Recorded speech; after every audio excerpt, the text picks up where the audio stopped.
안녕하세요. 지난 시간에 영의 알아차림을 우리가 얘기를 해봤는데요. 오늘은 여러분들이 가지고 있는 감각, 다시 말해 하나님께서 선물로 주신 감각들이 있어요. 영적 감각이라고 하는데 참 표현은 여러분들 좀 생소하시겠지만 우리들이 능력들이 다 있거든요.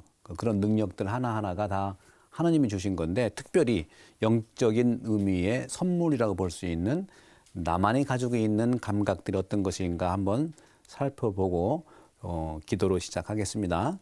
성부와 성자와 성령의 이름으로 아멘.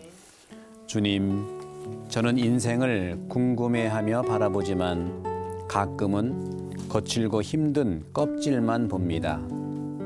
사랑에 손짓하며 부르지만 오직 꽃과 열매만을 바라봅니다. 저는 제 창문 뒤에 숨어서 고통스러워하고 우연히 그런 제 모습을 만납니다. 그리고 가끔은 제 자신을 괴롭힙니다. 저의 상처 속에서 안개가 올라와 뿌옇게 길을 가립니다. 주님, 제 눈을 뜨게 하소서. 제가 볼 수 있을 것입니다. 저는 사랑에 대한 당신의 성찰을 볼 것입니다. 이 시간 저와 함께 하소서. 그리고 저를 이끌어 주소서. 우리 주 그리스도를 통하여 비나이다. 아멘. 네, 영혼을 돌보는 구해성사 10번째 강의인데요. 말씀드렸다시피 영적 감각 분명히 하나님이 우리한테 주신 건데 여러분도 여러분들 스스로 내가 잘하는 거 있으시죠? 예. 잘하는 거 각각 다르겠죠. 어떤 분은 노래를 잘하시고 또 어떤 분은 숫자가 아주 막 잘 이렇게 파악할 수 있어요. 제가 아는 어느 수녀님께서는요. 저는 숫자에 약한데 그 수녀님이 관리국에 계셨거든요. 그분은 숫자만 보면 머리가 맑아지신대요. 그리고 어떻게 가능합니까? 했더니 숫자는 거짓말을 안 한다네. 그래서 맑아지고 복잡할수록 수를 보고 있으면 기분도 좋아지고 아주 머리가 깨끗해지는 걸 느낀다. 저는 이해할 수 없어요. 저는 숫자만 보면 골치가 아프거든. 그래서 이렇게 다양하게 하나님이 우리에게 주셨는데 오늘 그래서 이제 제가 써놓기는 영적 감각 발견하기. 그러니까 누구는 주고 누구는 안 준 게 아니라 아직 발견을 못해서 안 준 것처럼 느낄 수 있어요. 그래서 영적 감각을 우리가 이번 시간에 이제 알아보겠는데요. 영적 감각의 가장 중요한 주제가 감각 발견하기인데 그 발견하기에 가장 중요한 감각의 어떤 가치들이 있는데 그게 바로 자유고 그게 바로 사랑이에요. 여러분 우리 그리스도 종교는 사랑이라고 그랬죠? 네, 기억나시죠? 또 예수님께서는 그 사랑을 위해서 오셨는데 혹시 여러분들 그 크리스마스가 이제 훨씬 지났지만 크리스마스 성야미사 때 루카복음 2장 1절에서 나오는 내용을 보시면 예수님이 어디에 이렇게 쌓여서 어디에 이렇게 놓여졌죠? 네. 포대기에 쌓였잖아요. 그리고 분명히 거기에는 이랬어요. 이 포대기에 쌓여서 어디에 놓여졌어요? 구유에 놓여졌는데 바로 이것은 분명히 우리를 위한 표징이 될 거라고 그랬어요. 그렇죠? 근데 무슨 표징일까? 바로 사랑의 표징이긴 한데요. 사랑의 표징이긴 한데 포대기와 구유의 표징은 어떤 걸까? 포대기는 아기가 태어나면 이제 물론 아기를 바치는 그런 수건인데요. 이것은 교부들이 이제 알레고리라고 하는데 교부들의 상징적인 그런 표현으로는 이 포대기는 예수님이 태어났지만 돌아가실 때 또 감싸야 되는 수위를 얘기하는 거예요.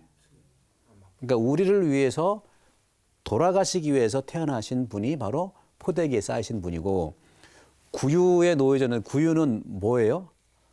말밥통이에요. 말밥통. 밥통이란 말이에요. 밥통. 그것도 동물들이 먹는 밥통인데 그 구유의 의미는 뭐겠습니까? 바로 예수님이 우리를 위해서 먹이로 주시는 밥으로 줬다는 그런 상징적인 표징을 드러냅니다. 분명히 성경에 표징이 된다고 그랬는데 표징이 바로 그거예요. 우리가 마냥 기쁘게만 성탄을 정말 보낼 수가 있는가 하는 부분들. 상업적인 이유로 제가 비판할 그런 의도는 전혀 없는데요. 정말 예수님은 가난하게 오셨거든요. 그렇게 뭐 화려하게 오신 건 아니거든요. 그 복음에도 어떻게 나와 있죠? 밤새도록 양을 지키는 목자들한테 발현하셨잖아요. 그죠? 왜 밤새도록 또 양을 지켜야 될까요? 아마 비정규직일지도 몰라. 예를 든다면 그런 점에서는 정말 우리가 오늘 영적 감각이 자유와 사랑인데 바로 여러분 기억하실지 모르겠습니다만 지난 시간에 제가 말씀드릴 때 사랑은 성장하는 사랑이 성장해야 되잖아요. 그죠? 성숙한 사랑도 있지만 성장하는 사랑도 있는데 그런 점에서 성장하는 사랑은 뭘로 가능하다고 그랬죠? 대화로 가능하다고 그래요. 대화로. 근데 성숙한 사랑은 뭘로 가능하다고요? 그렇죠. 기도로 가능하다고 그랬죠. 그런 식으로 성장하는 사랑의 표지가 대화에 집중하는 것이라면 성숙한 사랑의 표지는 기도에 몰입하는 것이라고 볼 수가 있어요. 그런 점에서 이 영적 감각은 참으로 대화할 때 집중하게 하고 참으로 이 자유와 사랑이라는 영적 감각은 참으로 몰입하게 하는 거예요.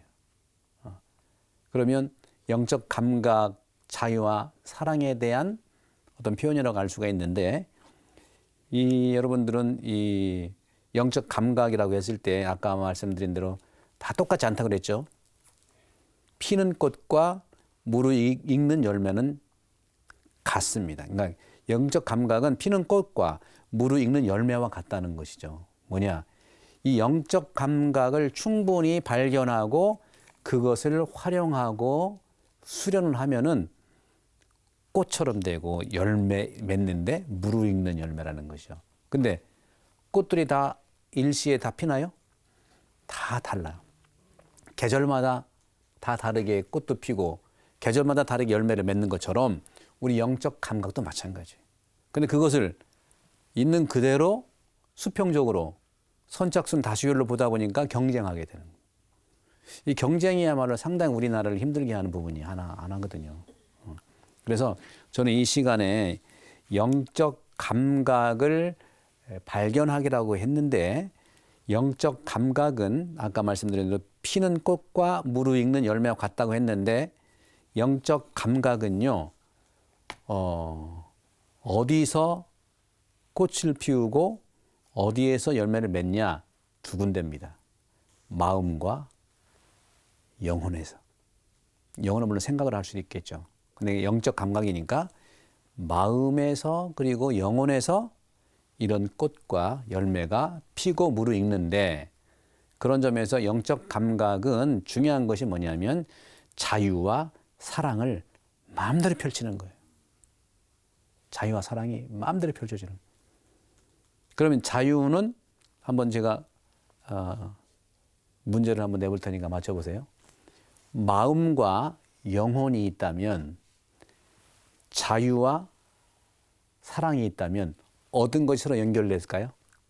자유는 마음에 있겠어요? 영혼에 있겠어요? 사랑은 영혼에 있겠어요? 마음에 있겠어요? 네. 다 있을 것 같아요. 네. 마음도 있고 다 있어. 사랑은 영혼에 어떤 영화 얘기를 하면 사랑과 영혼이라고 그랬지 뭐 사랑과 마음이란 말은 안 하잖아. 그죠? 사랑과 영혼이란 말 1980년대인가 영화 나온 거 있죠. 상당히 그리스도적인 영화예요, 그것도. 근데 이제 물론 좀 몇 부분 영매적인 측면이 있기 때문에 그건 안 되지만 그 발상 자체는 상당히 그리스도교적 관점의 영혼의 문제와 사랑의 문제를 맞춘 정말 잘된 영화예요. 그러니까 기본적으로 그 영화를 만드는 데는 대충 만드는 게 아니라 이런 그리스도교적인 토대를 두고 만드는 거거든요. 따라서 다시 말씀드리면 자유는 마음의 주인입니다. 그리고 사랑은 어디의 주인이에요? 영혼의 주인인 거예요. 그런 것처럼 제가 써놨습니다만 마음속 자유가 영적 감각을 살립니다. 또 영혼 속 사랑이 영적 감각을 살리는 거예요. 자유와 이 사랑은 바로 마음 속에서 영혼 속에서 꽃을 활짝 피게 하고 열매를 무르익게 만든다는 거. 이건 그냥 이론이 아니고요. 실제로 그리스도교의 이런 수도 생활, 영성 생활에서 이미 그런 근거들이 있는데 참 안타까운 건 뭐냐면 이런 부분들이 참 개발되는 데가 어디냐면 K-팝이에요. 우리 K-팝이 그냥 되는 게 아니고 이러한 영적 가치를 얼마나 열심히 연구하고 훈련을 시키냐고요. 우리 10대들 뭐 BTX는 뭐 말할 것도 없고요. 옛날부터 뭡니까? 우리 그 뭐라고 하죠? 아이돌? 걸그룹들? 이게 전 세계적인데 우연히 되는 게 아니고 저는 철저한 이러한 영적 감각을 살린 훈련사들이 있었기 때문에 가능하다는 것이죠. 참 안타까운 건 뭐냐? 우리 천주교회가 1990년 중반부터 이 K-팝이 발달돼 가지고 1990년 중반 전까지는 많은 10대나 20대의 젊은 남녀들이 전부 수도원 갔는데 신학교 갔는데 95년 이후부터는 많이 떨어져 있어요. 다 어디로 갔냐? 다 K-팝으로 갔어. 얼마나 연습을 많이. 죄송하지만 K-팝과 우리 성서 수도 생활과 사제 생활은요 같은 뭐라고 해야 되나? 유사성소야, 유사성소. 기도도 역시 자유와 사랑 안에서 하는 거거든요. 저도 신학교 오래 있었지만 우리 신학생들 하루에 기도 얼마나 많이 하는지 몰라요. 우리 신학생들이 축제 한번 하면요 기가 막힙니다. 기가 막힙니다. 노래하면 노래, 춤이면 춤, 또 무슨 축제하면요 한 150명 되는 학생들이 별의별 걸 다 하는데 축제하면은요 150명 되는 사람이 다 하는데 관객들은 몇 명 오냐? 한 3,000명 와요. 그 영적 감각을 통해서 발휘하는 모습들 전혀 무관하지 않다고 보는 것이죠. 먼저 내 마음과 내 영혼에서 살아 움직이는 이런 두 가지 시선들을 잘 살필 필요가 있다는 것이죠. 왼쪽 그림과 오른쪽 그림이 있는데 자유와 마음의 의지라는 표현인데 아담과 하와를 하느님 모습으로 만들어서 잘 살도록 했는데 이 아담과 하와가 참 하지 말라는 거 해가지고 실낙원을 했잖아요. 그죠?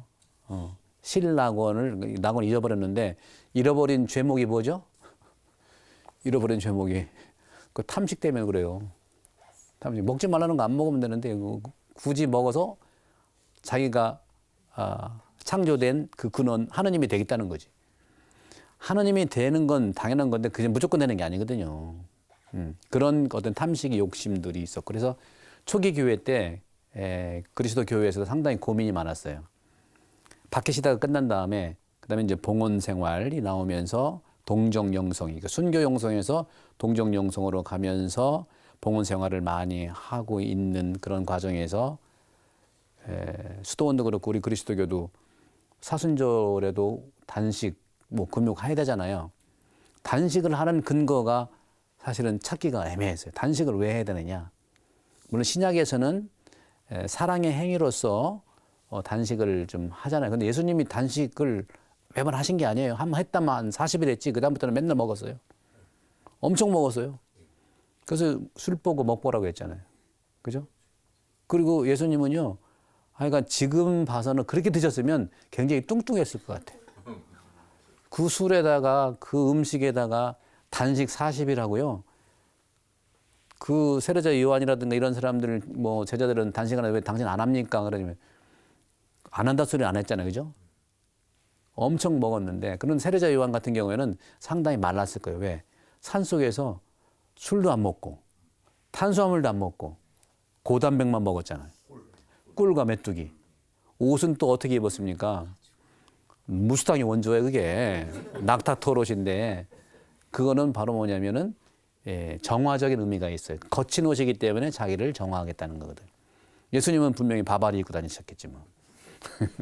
왜 세상 사람과 함께 살아야 되니까. 정반대거든요. 반대인데 제가 이 말씀을 드리는 건 뭐냐면은 바로 우리가 이제 예수님께서 우리에게 주셨던 이런 그 사랑이 바로 하와를 통해서 아까 말씀드린 대로 탐식 때문에 신락원이 됐고 초기 교회에서는 사순식이니까 우리가 단식도 해야 되는데 그런 근거를 찾다 보니까 어떻게 찾았냐 하면은 바로 단식이라고 하는 그 과정을 바로 아담과 하와한테까지 간 거예요. 아담과 하와가 단식 못해서 신락원 한 거예요. 그렇잖아요. 여러분 단식 잘 하셔야 돼. 예. 근데 그것이 아담과 하와 갔는데 이게 그리스도로 완성이 돼야 됩니다. 단식을 왜 하느냐? 바로 이웃 사랑을 위해서 하는 거예요. 나 살 빼기 위해서 하는 게 아니에요. 예. 무조건 카리타스, 사랑 때문에 하는 것이 바로 예수님의 사랑을 실천하는 건데요. 그런데 아담과 하와 그렇게 죄를 지은 다음에 우리가 원죄라고 하잖아요. 근데 자유의지가 있기 때문에 그 의지대로 할 수가 있다는 말씀을 좀 드렸잖아요. 근데 중요한 것은요, 우리가 자유의지 해가지고 같이 붙어 다니는 사실은 자유와 의지가 따로따로 떨어져야 됩니다. 자유는 하느님의 선물이고요. 의지는 내 본성에 있는 거예요. 정확하게 얘기하면 자유는 하느님에서 오는 거고요. 의지는 나한테서 오는 거라고요. 그게 합쳐져서 내 의지와 하느님의 자유가 만나야 되는 건데 아담과 하와는 그것을 하지 않았던 거죠. 하느님의 자유를 내팽개치고 내 의지만 따라간 거예요. 집이온 자기 의지. 예. 그래서 자유는 영과 함께 오는 신의 선물이고요. 또 자유가 높고 넓은 곳으로 갈 때 그것은 참되고 선한 것으로 갈명하는데 제가 아까 이제 K-팝 얘기하다가 이제 왔는데 K-팝을 제가 지금도 그렇지만 몇 년 전에 이제 오디션 프로그램 많았잖아요.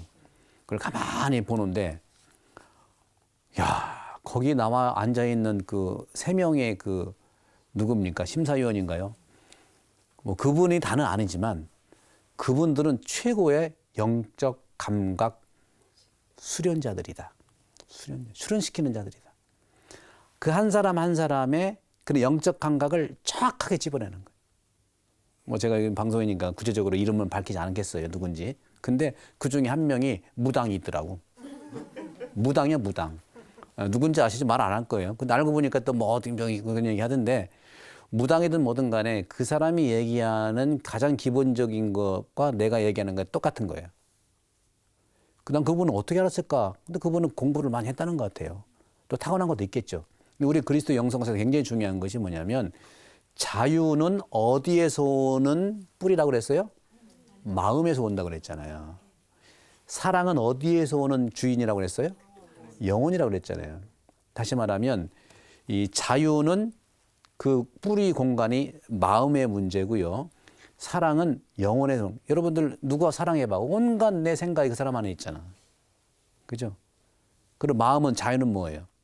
누구 용서 못하면 굉장히 불편하잖아요. 언제 말씀드렸을 거예요? 용서는 마음이에요, 영혼이에요?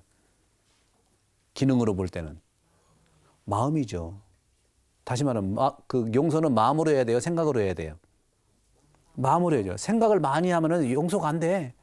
이 생각, 저 생각. 하나님이 우리에게 주신 기능들의 역할들이 분명히 영적 감각들이 발전하는 것이 있거든요. 제가 들었던 게 뭐냐면 몇 년 전에 벌써 4, 5년 됐을 겁니다. 이렇게 K-팝인가 그 오디션 프로그램을 보는데 그 무당이라는 사람이 제 표현이 무당이라는 게 그런 걸 하는데 한 번에 이름이 누군지 모르겠지만 예를 들어서는 뭐 보람이라고 해봅시다. 심사평을 하는데 깜짝 놀랐어요. 보람이는 지난번에는 혼으로 노래를 부르더니 오늘은 혼으로 노래를 안 불러. 그러니까 10대 그 젊은 우리 참여자는 깜짝 놀라서 지난번에 혼으로 불렀나? 모르는 거예요. 근데 그 심사위원이 근데 오늘은 혼으로 안 불렀는데 오늘은 잘한가? 오늘은 뭘로 불렀냐면은 오늘은 마음에서 우러나게 불렀어. 마음껏 불렀어. 마음껏. 그런 표현을 쓰는 거예요. 여러분 마음으로 부른 거하고 혼으로 부르는 거 차이를 아시겠어요? 저는 알거든요. 그래서 저 사람이 대단하다. 우리 그리스도교회도 우리 젊은이들이 이렇게 영성교육을 시키고 있냐. 그 사람한테 맞는 말을 해주고 있느냐 하는 것이 굉장히 중요하다는 것이죠. 그러면서 디테일하게 설명까지 그 짧은 불과 10초, 20초 사이에 완전히 원포인트 영적 교육을 하는 거예요. 인성교육은 차치하더라도. 뭐라고 했는지 정확히 기억납니다. 저는 제가 알기 때문에 기억나요. 지난번에는 혼으로 했는데 오늘은 마음으로 불렀어. 마음으로 부르는 것도 잘한 거야. 그러더니 깜빡깜빡 그러니까 혼은 이제 영혼이잖아요. 영혼이라는 표현은 안 써요. 저는 영혼으로 알아들었지만 혼으로 불렀다는 것은 사랑으로 불렀다는 것이고 오늘은 자유롭게만 불렀어. 여러분 자유롭게 부른 노래와 사랑을 가지고 부른 노래 차이가 있습니다. 이거를 그 10대한테 한마디로 표현을 해주니까 이 아이가 자기가 지난번 불렀으니까 혼으로 부른 걸 알잖아. 그리고 설명해 줬잖아요. 혼으로 부른 것은 사랑을 가지고 불렀다는 거예요. 거기에 나온 10대들이지만 나이는 어릴지 모르지만 인생 여정에 온갖 고통과 경험을 많은 사람도 있더라고. 그 아이가 정말 이런 정말 혼을 품어서 사랑이 뭔 줄을 그 경험을 하고 자기 인생의 쓴맛 단맛 보면 나온 그 목소리가 그렇다고 설명을 해주잖아요. 그러니까 그 보람이라는 그 신청한 분이죠. 이제 그분이 깨닫는가. 자유롭게 부르는 것은 마음으로 부르는 거고 사랑으로 부르는 것은 내 영혼으로 부르는 거구나. 원 포인트 레슨이 딱 되니까 그 올라갔던 위치가 다시 회복이 되는 겁니다. 여러분 영성지도 이렇게 받아보신 적 있어요? 노래로 했지만 우리 기도도 마찬가지예요. 기도에 대한 거는 제가 이제 다음에 또 말씀을 드릴 겁니다. 마음 기도와 의식 기도를 배우면 말씀드릴 텐데 이런 정도로 우리 K-팝은 그것이 뭐 어디서 왔다 그거보다도 하여튼 그런 식의 전문적이면 인간에 대한 이해를 정확하게 해서 양성을 한다는 거에 대해서 깜짝 놀랐어요, 제가. 그래서 저는 이 작업을 제가 몇 년 동안 한 겁니다. 이 작업을. 여기서 하는 말들을 그대로는 아니지만 중요한 포인트를 잡아서 그 젊은이, 그 K-팝에 오디션 보러 왔던 그 젊은이들한테 하나씩 설명을 다 해주니까 여러분들 제가 늘 말씀드렸죠. 내 감각과 감정을 표현하는 게 상대방한테 이해가 되는 거예요. 표정만 하는 게 이해가 되는 겁니까? 표정도 알아듣지만 표현을 해야만 가능한 거예요. 표현을 못하는데 어떻게 알 수가 있겠습니까? 그러나 영성 동반자는 상대방이 내담자 혹시 온다면 표현을 못해도 그걸 알아주는 게 바로 또 인식력이고 식별력이기도 해요. 이게. 우리는 옛말에 어떤 말이 있어요? 콩으로 매주구나. 매주로 뭐죠? 콩으로 매주. 헷갈리잖아요. 콩으로 매주를 쓴다고 그래도 그런 말을 좀 하는 거. 그죠? 이런 것들은 말장난이 아니라 정말 하는 말의 외적인 표현에 머물지 않고 그 말의 출발점에 마음을 본다는 거죠. 또 영혼을 본다는 거예요. 저도 이제 학교에 오래 있다 보니까 결국은 그리스도 종교는 말씀의 종교인데 아까 지난번에도 그런 말씀드렸죠. 말씀은이라는 건 충분히 대화하고 말씀드렸잖아요. 하느님은 완전한 말씀이면 예수님은 표현된 말씀이라고 그랬고, 그죠? 말씀의 개념이 뭐냐? 말씀의 개념 하나님의 생각이고 생각은 뭐냐? 그걸 이해를 해야 되는 게 그 생각의 이해가 아니 이런 디테일한 과정들이 있는 거예요. 거두절미하고 우리는 그 좋은 생각이 있으면 좋은 가르침 무조건 실천하려고 하다 보니까 이것이 스토리텔링이 안 된 상태에서 행동만 가다 보니까 우리는 행동을 더 쳐주는 그런 경향이 있기 때문에 처음과 달라도 그분은 그래도 열심히 하지 않느냐 이런 식으로 하다 보니까 우리가 봉사는 참 좋은 거지만 서로 어려움들이 많다는 거죠. 그런 점에서 이 자유라고 하는 것은 정말 영과 함께 하느님이 주시는 선물이라는 거. 그러나 이 마음의 의지, 마음속에 내 뜻이 있죠. 내 의지는 여전히 본성에 묶여 있고 필요와 즉각적인 목표에 속한다는 것. 그런 점에서 자유는 하느님의 사랑에서 오는 것입니다. 역시 사랑에서 오는 것이지만 결국은 자유를 통해서 하느님을 닮아 축복받게 되는 것이죠. 저는 그래서 한국의 우리 젊은이들, 특히 이제 초중고등학교도 그렇지만 젊은이들, 우리 어린이들뿐만 젊은이들이 인성교육을 다 많이 말은 하지만요. 그리스도교적인 차원에서 인성교육의 핵심은 마음교육이에요. 마음교육은 뭘까요? 자유를 인정해 주는 겁니다. 따라서 인성교육은 마음교육이고 마음의 주인은 뭐라 했습니까? 자유이기 때문에 자유를 줘야 되는 거예요. 근데 우리는 너무나 안타까운 나머지 어떻게 실수하지 않고 잘 가기를 바란다는 측면에서 너무 틀에 박힌 그런 규격대로 자녀들과 학생들을 다룰 수밖에 없는 그런 상황이 있었다는 것이죠. 안타까운 것이죠. 그런 점에서 우리 부모님들도 마찬가지고 요즘 그래서 저는 요즘 대학생들, 요즘 우리 신학생들은요, 그래도 이런 교육 혜택을 좀 받아가지고 상당히 자기 생각을 많이 나눠요. 이렇게 참 고무적인 겁니다. 참 고무적인 거예요. 자유는 하느님의 모습을 닮음에서 온다.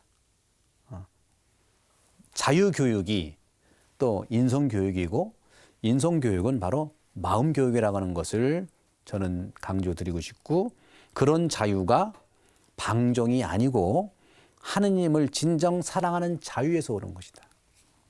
하느님이 어떤 분은 그래요. 아담과 하와가 선악과 따먹지 못하게 철저망을 쳐든지 뭘 하든지 그렇게 해서 못 먹게 할 것이지 어떻게 먹지 말라고 해서 먹은 다음에 내쫓냐. 하느님은 직무유기 아니냐 얘기를 하지만 이런 식으로 얘기하다 보면 메시지가 남는 게 없어요.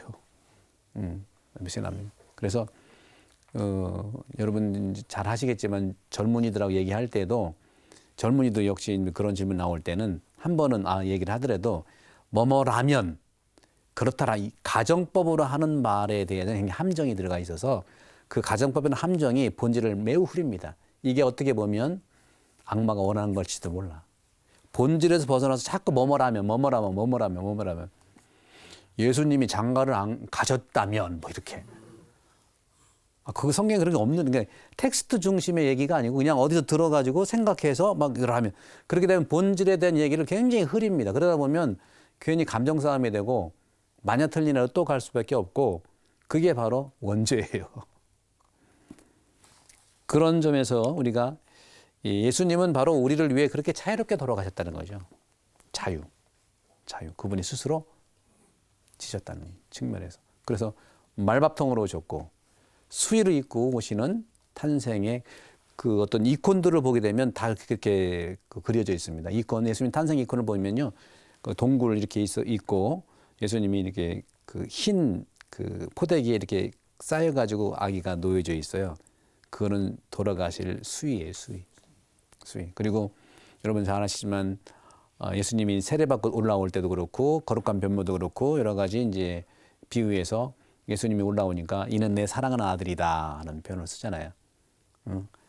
그러면 예수님이 세례받고 올라오는데 사랑하는 아들이다? 무슨 사랑? 죄인들이나 받는 세례를 예수님이 세례를 받는데 그게 사랑스럽다는 건가요? 어떤 걸까요? 하느님이 예수님에게 사랑스러운 아들이라는 것은 바로 여러분 아들이 언제 사랑스러워요? 언제 사랑스러워요?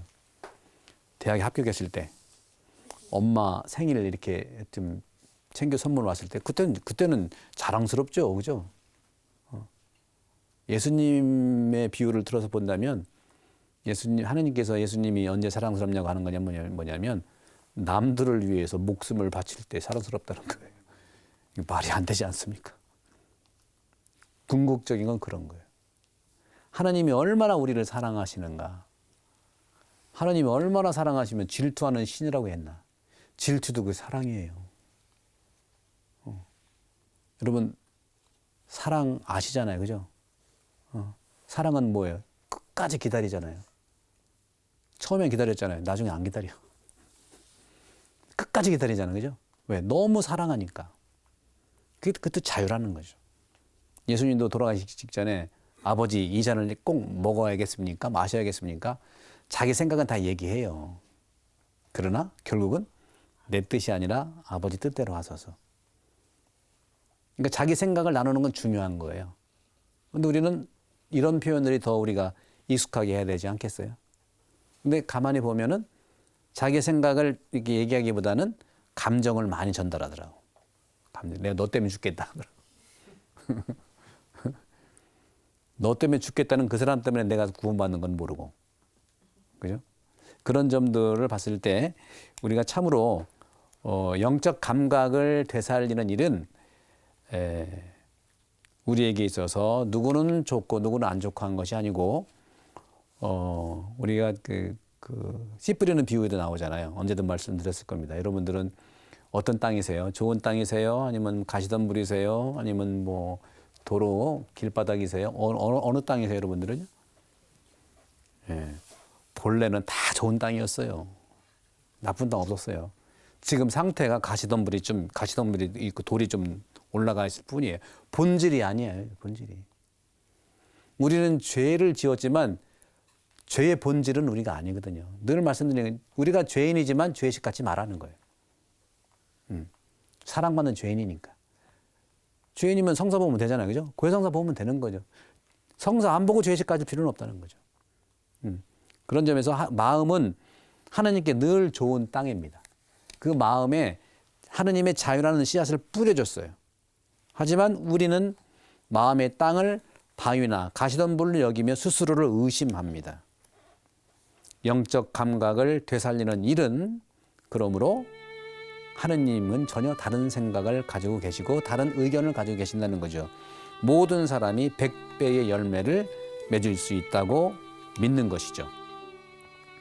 자유는 날개와 같아요. 생명과 악을 구별하고 볼 수 있는 훈련이죠. 자유, 선택입니다. 선택. 또 진실과 마주하는 것이죠. 그래서 그런 점들을 볼 때에는 우리가 이제 많은 어려움 중에 있는 것 중에 하나가 우리가 상처를 받고 치유를 좀 받아야 되는데 저는 기본적으로 우리 교우분들은 누구한테 상처를 준다고 말한 분은 한 분도 없다고 봐요. 상처가 상대방이 된다는데 상처를 주겠어요? 근데 상처가 되는 말들을 막 날리다 보면은 그 날리는 상처되는 말들이 하나씩 나한테 오니까 상처 받았다고 하는 거죠. 상처를 받았다고 그러지 줬다고 하진 않잖아요. 그러니까 상처가 되는 말들이 자꾸 막 날아다니는 거예요. 그걸 받아가지고 내가 상처 입었다고 하는 거죠. 그래도 상처는 상처니까. 근데 이런 그리스도교적인 차원에서 상처를 받았을 때 치유를 하는 메커니즘이 사실은 영의 알아차림, 영적 감각을 발견하면서 우리가 치유를 할 수가 있는데 그 첫 번째가 사실은 치유의 세 가지 과정 중에 공감이 중요해요. 공감. 공감. 저도 학교에서 오래 있다 보니까 학생들한테 요즘 이 나이 들어서 공감 조금 해보려고 하는데 참 저도 공감이 안 됐었어요. 왜? 선생을 하도 오래 하다 보니까 늘 가르치려고 그래. 대화는 가르치는 게 아니거든요. 그래서 되게 저도 조심을 해요. 강의할 때 이렇게 강의할 때라든가 강론도 가르치려고 하지 않고 대화는 가르치는 게 아니거든요. 우리나라 초기 교회에 많은 순교자, 신앙인들이 나온 이유가 뭐냐면 가르쳐서 순교한 게 아니고요. 보고 순교했거든. 보는 게 빠르잖아요. 보고 순교했거든요. 그래서 이 공감이라는 것은 듣는 건데 상대방의 감정을 반영하는 게 그게 공감이라고 볼 수 있어요. 공감이야말로 치유의 첫걸음이고 공감만 해도 거의 자기 치유가 되는 것 같아요. 많은 분들이 상처가 있지만 어디에다 얘기할 때가 부족하기 때문에 성당에 올 수도 있고 그런 것들을 제도적으로 고해성사를 통해서 치유받을 수가 있는 거예요. 가장 기본적으로 고해성사를 보면 하느님께서 사제를 통해서 공감을 해 주십니다. 그럼 두 번째, 공감을 하면 두 번째는 뭘까요? 두 번째는 사실은 직면이에요. 상당히 전문적 직면이거든요. 왜냐하면 내가 상처받게 되고 좀 잘못했을 경우에 내가 나를 잘 몰라서 그래요. 적지 않은 분들이요. 자기의 그런 생각과 자기의 마음과 자기의 언어 쓰는 거, 행동, 제스처, 사고방식을 잘 모르실 수 있어요. 모르실 수 있기 때문에 그러한 일들을 계속하는 거예요. 여러분들 한번 그 기회가 되시면요. 여러분들 찍힌 CCTV를 바라보세요. 깜짝깜짝 자기가 자기 보고 놀래. 왜? 자기가 나를 본 적이 없으니까. 제가 언제 강의 때 테니스 얘기 말씀드렸죠. 예. 나도 내가 테니스 어떻게 치는지 모르니까. 그리고 동영상 찍어서 보니까 완전히 테니스를 엉망으로 치고 있더라고요, 제가. 그때부터 내가 더 연구하고 하니까 지금은 그래도 괜찮아요. 내가 그런 게 아니라 그 테니스 잘 치는 우리 신부님이 얘기해 줬어요. 그때 코치 받더니 괜찮아졌다고. 그러니까 누군가의 동반을 받아야 되거든. 그런 점에서 이 직면이라고 하는 것은 전문적인 분석을 얘기하면 전문적인 분석. 근데 우리 분석 잘해요. 왜? 처음에 공간 안 하고 분석하니까 기분 나쁜 거예요. 상대방 너 이거 틀렸고 이거 틀렸고 너 이거 틀렸고 너 이거 틀렸고. 세 번째가 바로 안아주는 사랑입니다. 품어주는 거. 이 사랑에 대해서는 이 강의 마지막에 이제 말씀을 드릴 거예요. 모든 고해성사가 바로 사랑을 향해 가는 길이니까 그런 점에서 우리가 이런 측면들을 봤을 때 정답은 사랑이죠. 그죠? 정답은 사랑. 사랑은 영혼을 비춥니다. 이제 사랑에 대한 걸 얘기해볼게요. 아까는 인성에 대한 걸 얘기했죠. 인성은 마음의 교육이고 마음의 훈련이고 또 인성 안에 있는 마음 안에 있는 자유를 이렇게 북돋아주는 걸 얘기해요. 사랑은 영혼을 비춘다고 그랬죠. 그리고 영성은요. 영성 교육은 영혼 교육이고 생각 수련이고 바로 사랑을 통해서 가능한 것이죠. 영화 사랑과 영혼 아시잖아요. 그죠? 사랑과 영혼이 바로 그런 거죠. 그러면 언제 말씀드렸어요? 바로 자유는 마음이라는 집에 거처하고 사랑은 어디에 거처한다고요? 영혼에 거처하는 거예요. 마더 데레사도 마찬가지고요. 오드리 헵번도 마찬가지고 두 분이 다른 방식으로 같은 삶을 살았어요. 이분들의 영혼은 사랑을 가득 찼던 것 같아요. 오드리 헵번은 특별히 나중에 음악이 아니라 정말 아프리카에서 당신의 사랑에 담긴 영혼을 충분히 활동하신 분이고 암에 걸린 데도 가서 아이들 돌봤죠. 데레사 수녀님 같은 경우에는 또 인도에서 얼마나 많은 영혼을 구했습니까? 이렇게 내 영혼은 내가 가장 사랑하는 사람 그 상대방 안에 있다는 것이죠. 그분들은 세상을 떠났지만 지금도 그분의 사랑이 머물고 있어요. 빛과 사랑은 하느님의 영으로부터 기인하는 세상 변모의 원천이고 뿌리이고 변모라고 하는 거 그랬죠? 거룩한 변모도 뭐라고 했습니까? 하느님께서 예수님 보고 이는 내 가장 사랑하는 아들이 그 사랑. 변모는 내가 다른 사람 바뀌는 게 아니라 본래의 내가 되는 게 변모죠. 변모. 거룩한 변모 주기를 예수님께서 엘리야하고 누구예요? 모세 있는데 본래 모습으로 변한 게 변모예요. 우리는 인간적인 감정적 사랑으로는 충만함에 온전히 달할 수가 없습니다. 감정과 느낌 너머에 있는 하느님의 사랑, 참된 사랑을 만날 필요가 있죠. 이것이 바로 영적 감각을 발견하는 것이고 잠재력을 발견하는 것인데 나만 바라보지 말고 상대방, 너를 바라보는 것이 사랑이라고 얘기할 수 있겠습니다. 현대인들은 육체와 정신 그리고 심리적 폭력에 노출되어 있죠. 나쁜 영의 시계 안에 갇혀 있는 모습이라고 볼 수 있겠습니다. 말씀과 성령께 의탁하고 위기를 이겨낼 때 이 훈련은 영성가에게 동반을 통해서 가능하다는 것이죠. 내 영혼을 위한 따뜻한 응원, 영혼 감각을 발견하는 것은 자신을 들여다보면 충분합니다. 마음을 들여다보시고 영혼을 들여다보시고 마음속에 자유가 있는지 영혼 속에 사랑이 있는지 성경이라는 것도 영적 가치를 살리는 책이죠. 이게 와이파이죠. 이제는 사랑이 이렇게 나가는 거죠. 짠. 온전한 내 영혼을 위한 기도 그리고 너를 사랑하는 것. 그래서 여러분들 오늘 이 시간은 정말 우리가 다 알고 있는 그렇게 기능을 하고 있지만 보다도 내 마음을 들여다보시며 내 안에 진정한 하느님의 자유가 있기를 그리고 그 자유는 하느님의 말씀이라는 사랑에서 말씀이라는 근본적 사랑에서 오지만 그 사랑은 바로 자유를 주시는 거고, 그리고 이 영혼이라고 하는 것은 근본적으로 하느님의 그런 사랑에서 오는 것을 얘기할 수가 있겠죠. 그래서 우리 한국 그 K-팝이 전 세계적으로 이렇게 발전하게 된 것은 근본적으로 한국 분들이 흥이 많아서 그래요. 흥이. 여러분들 2002년 월드컵 기억나십니까? 2002년 월드컵에 우리나라가 어떤 점에서는 굉장히 위계 질서가 있고 남녀노소가 있고 남녀 칠세 뭐 이렇게 부동석이란 말도 다 있는데 2002년 6월 달은요 정말 이상했어요. 그죠? 남녀 칠세 지남철 노인과 어린이 젊은이들 같이 빨간 옷 입고 다 이렇게 했잖아요. 우리나라 사람들은요 자유와 사랑이라는 것이요 특별히 두 군데에서 나타나는데요. 우리가 어려울 때하고 기쁠 때 나타나요. 여러분들 20년 훨씬 전에 IMF가 왔었죠.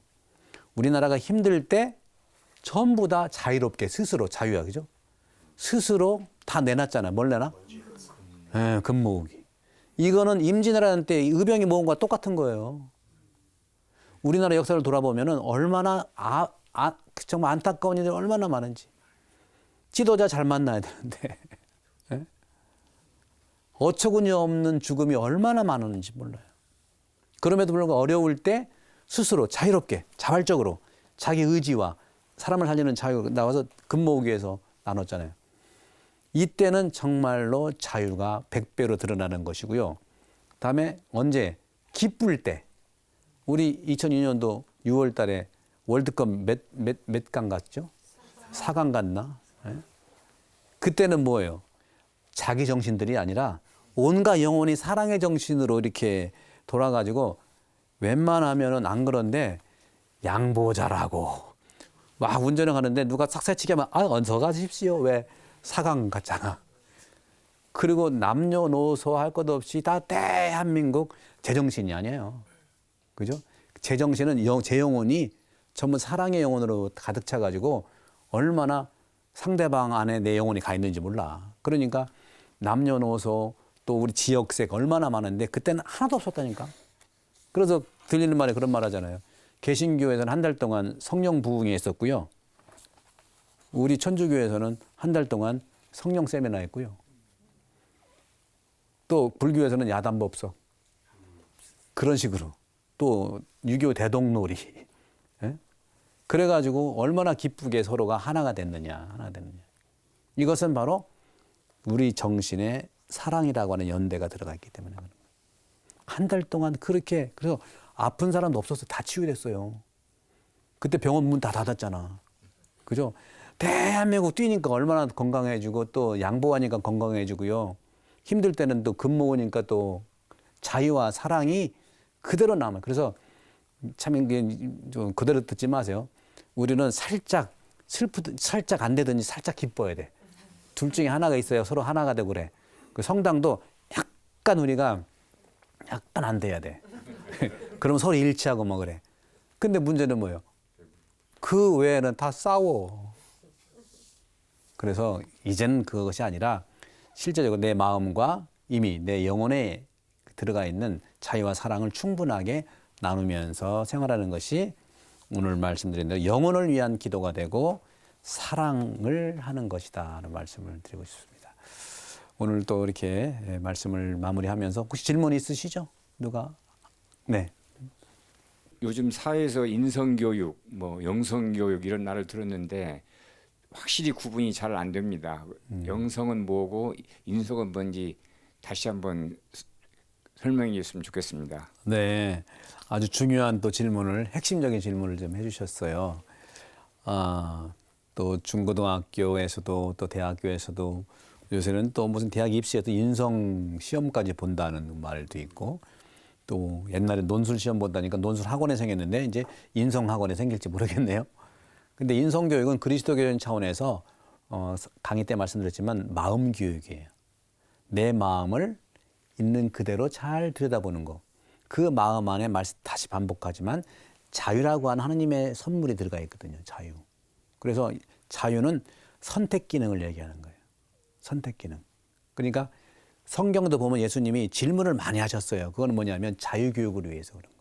그래서 영성교육, 인성교육은 자유교육이면서 선택할 수 있도록 질문을 많이 던지고 상대방이 의견을 낼 수 있도록 하는 이런 과정에서 인성교육이 될 수 있죠.